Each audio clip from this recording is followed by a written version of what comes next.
As mentioned at the end of the previous video, we're now going to spend a little bit of time filtering the VLANs that are allowed on a trunk. And what I've done is done a write erase and delete VLAN.dat. I love saying that. I'm not very good at it, but I love saying it. So I've completely reinitialized the switches and reloaded them, and we're right back where we were at the very beginning. And this time we're concentrating on the show interface trunk output where it says VLANs allowed on trunk. And the first time I saw that command, or saw that part of the command output many years ago, I just thought, well, yeah, why wouldn't I want VLANs allowed on a trunk? You know, I want all the VLANs allowed on a trunk. Not so fast. Maybe you do and maybe you don't. You can see one reason at the bottom of your screen right now exactly why you might want to filter them out. And this is our old friend, the broadcast. The broadcast rears its ugly head yet again, or I should say unnecessary broadcast. Because in this hypothetical, I have not configured this on the switches. We're going to do a lab with this in just a moment. But I haven't configured these VLANs, but we have no hosts on switch 2 in our hypothetical that are in VLANs 100 or 200. They're only on switch 1. But trunk ports, as we all know, belong to all VLANs. So that means that broadcast traffic for all VLANs that switch 1 knows about going to be sent across that trunk. All VLANs that switch 2 knows about are going to be sent across the trunk to switch 1, so it's vice versa. It's a two-way deal. But the thing is, we don't want to send all those broadcasts for VLANs 100 and 200 over to a switch that has absolutely no use for them whatsoever. Because what are we reducing there? We're reducing our overhead.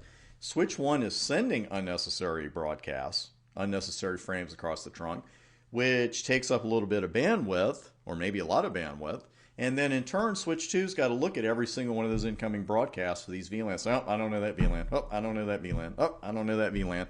And just dispose of them. So we can eliminate all that ridiculous, unnecessary overhead just by changing that list of allowed VLANs. And I'm going to bring the live equipment up here because I want to walk through each one of these.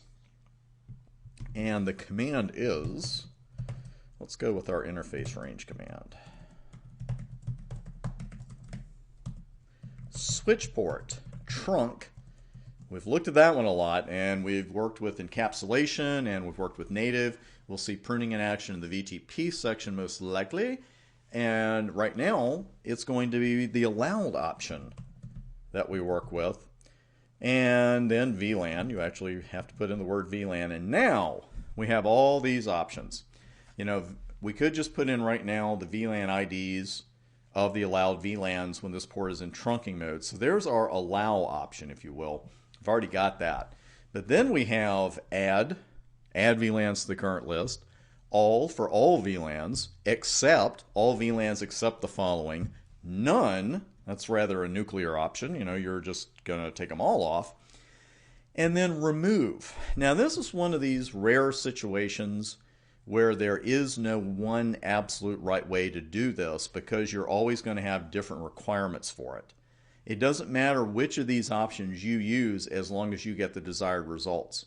And the desired results right now for us are prevent VLANs 100 and 200 from going across that trunk. And you know what we're actually going to do? We're going to switch over to switch 1 because to prevent those VLANs, that's where we would put it. It would not be wrong to put those commands on switch 2, but the thing is we're going to stop them from ever going across the trunk to begin with, and we're going to disallow host VLANs 100 to 200 on switch 1. So let's hop over there and do that instead. Interface range, RANGE. And switch port, trunk allowed VLAN, and we want to remove VLANs 100 and 200 from the current list, and that's the option I think we're going to use right now, or except. We could use that as well. We could just say allow them all except the following. So you see what I'm saying? We could use except here, we could use remove here. We're going to use except in this particular option, and then you just start putting them in. And what you have to watch is you can put a comma here.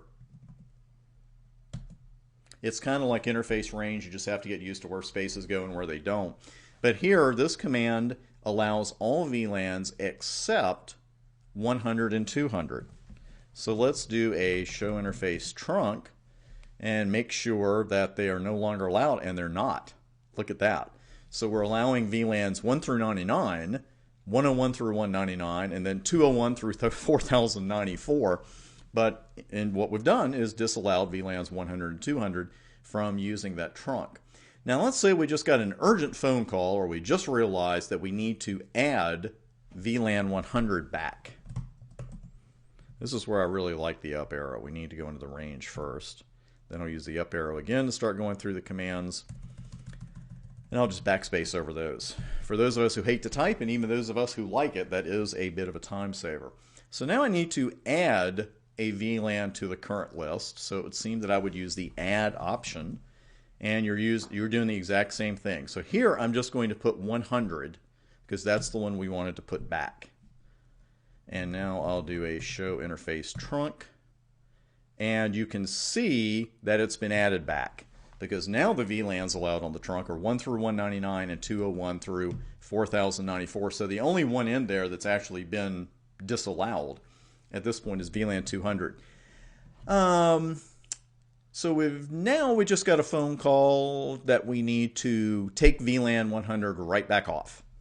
Okay, so we grit our teeth and we do a conf T. It's like fressin.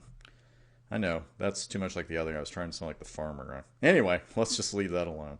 Let's go back to our range command and we'll look at our options again. And which one should we use now if I want to take 100 back off? I could use accept and then name, 100 and 200, but I'm going to use remove here. And I'm going to remove 100 back from the list. Show interface trunk, and you can see that we've been successful in 100. VLAN 100 has been removed from the allowed list. Now let's practice the two more drastic ones. First off, let's take a look at what it's going to look like. Can we actually delete all those VLANs? Can we disallow all of those on the trunk? What do you think? The suspense is killing me. I hope it'll last. Let's see. Let's do none. Switchport trunk allowed VLAN none. No options there. And I just entered it. Do a show interface trunk. And congratulations. You now have a trunk that has absolutely no VLANs allowed on it. I'm sure that's there for a reason. I've never run into a situation where that was something I would do in a production network. You may have, but it's good to know, because if you went in here and looked at this, at least you would know what needed to be changed. And you would say, well, perhaps we should start by putting them all back.